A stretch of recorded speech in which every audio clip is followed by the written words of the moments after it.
Now, recently, I rewatched Robin Hood Men in Tights, which is a 1993 Mel Brooks comedy. Parody comedy since that's his specialty. Starring Cary Elwes, Richard Lewis, and Dave Chappelle in like his first major role in a film. And it got me thinking afterwards, since I had such mixed feelings about it, what is the worst type of comedy film? Because there are like so many different comedies out there. Like, you can't just compare every single comedy to each other, because there's black comedy, and to judge a black comedy you need to compare it to another black comedy or something like that. But I just brought it down to how funny it is, since that's what it mainly is at the end of the day, a comedy. And obviously, when you think of the worst type of comedy, you'd think like, I don't know, Biodome, or some one of those 90s Pauly Shore flops that they made back in the day, or even most recently the very recent Adam Sandler movies like the Grown Ups films or Jack and Jill. But I actually watched those, and I didn't leave with such a mixed up mind like I did when I watched Robin Hood Men in Tights. So I kind of decided that this was the worst type of comedy film, because in my opinion at least, it's not funny at all, sort of. Like, see, that's where it is. It's not funny at all, sort of, in my opinion, because Mel Brooks shines. Alright, you know what? Forget. Remember my last review? Well, if you watched my last review, when I talked about the Blazing Saddles and how I didn't like that and how I thought it was so overrated. Well, I don't plan on watching any other Mel Brooks films after watching Robin Hood Men in Tights, because this movie is so averagely bad. It's bad. Like, have you ever watched a comedy movie and just thought it was okay or bad at the end of the day? Because, like, for me, like, it's very easy to make a bad comedy film, but it's also really easy, once you have a lot of talent around you, to make a average film that isn't funny, but you can get through it and say that you at least appreciated the experience, or not feel like it was a complete waste of time at the end of it. But that's exactly how Robin Hood Men in Tights felt. Like, the gags didn't make it, and the jokes, these are jokes I could have thought myself and executed better somehow, or just find some other jokes. Like, and the action, there isn't really any action at all. But if there's one good thing about it, it's that Cary Elwes is a great Robin Hood, and he puts his best with what the writers give him. But everyone else, like every other character other than Cary Elwes' Robin Hood, doesn't work. Like, in order for Robin Hood Men in Tights to work, I think they should have made it a bit darker, a more Blazing Saddles like darker, because I swear my kids could watch this.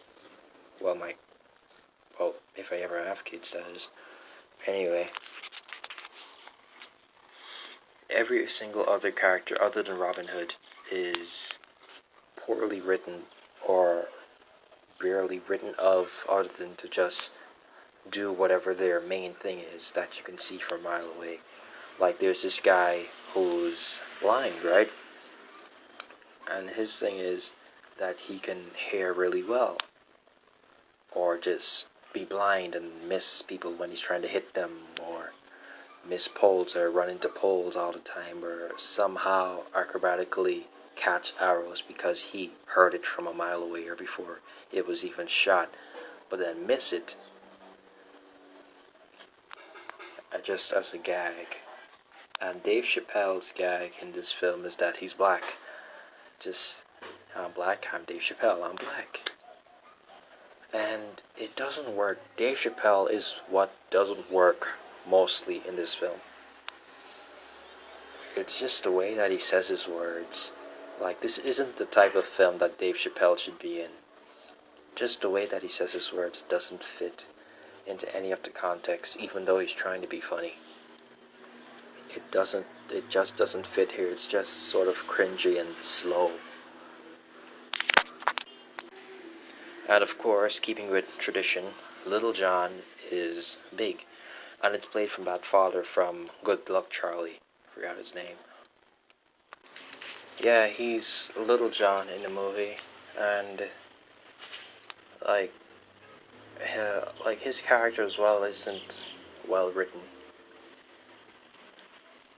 Like every single character is so thinly written, and they're expected to bring all this comedy and joy to the film that they just can't provide because the characters are not well written into situations. Like, they just have to adapt, they just have to stick themselves to it, and somehow they think it's going to be funny, but it's not. So this is the worst kind of comedy film because, number one, thinly written characters. Number two, it's just not funny. And number three, it's an average movie. Overall, it's an average experience. Because I've seen films with thinly written characters, and it's not funny, but it's at least a good experience. A good example of this would be if you were to watch, say, Weekend at Bernie's. Because Weekend at Bernie's is not exactly funny, like there's like one funny joke in there. And it's an overall average experience with thinly written, trope, genre type characters. But it's still a really good film. An average film, even. Yeah, it's a really average film, but it's still a good film, and I appreciated the experience. Now, this is just my opinion. I'd love to hear what you think about the movie if you've ever watched it, Robin Hood Men in Tights. I mean, in my opinion, it's average to the point of being bad, and it's the worst type of comedy movie there is. I mean, I wouldn't go as far as to say it's the worst comedy movie because there are other really offensive, bad ones out there. But this is the worst type of comedy movie because even when something is overly offensive and overly just bad in every aspect, you can get some sort of cheesy value out of it somehow. Like, take for instance, The Room, Everyone, no, not everyone doesn't like the movie, but, some people like it. It's a really big cult hit because it has some cheesy, good stuff in there. But this movie doesn't have it. It has a big $20 million budget, and it underperformed at the box office, just like Mel Brooks' other film, Spaceballs. Now, that's a good movie, actually. But this one, no, it's not. It's the worst type of comedy movie there is, period. Now, I'd love to hear your comments, and please subscribe and share. This has been Shy Guy 02, aka Kevin Nasher, and I'll see you next time.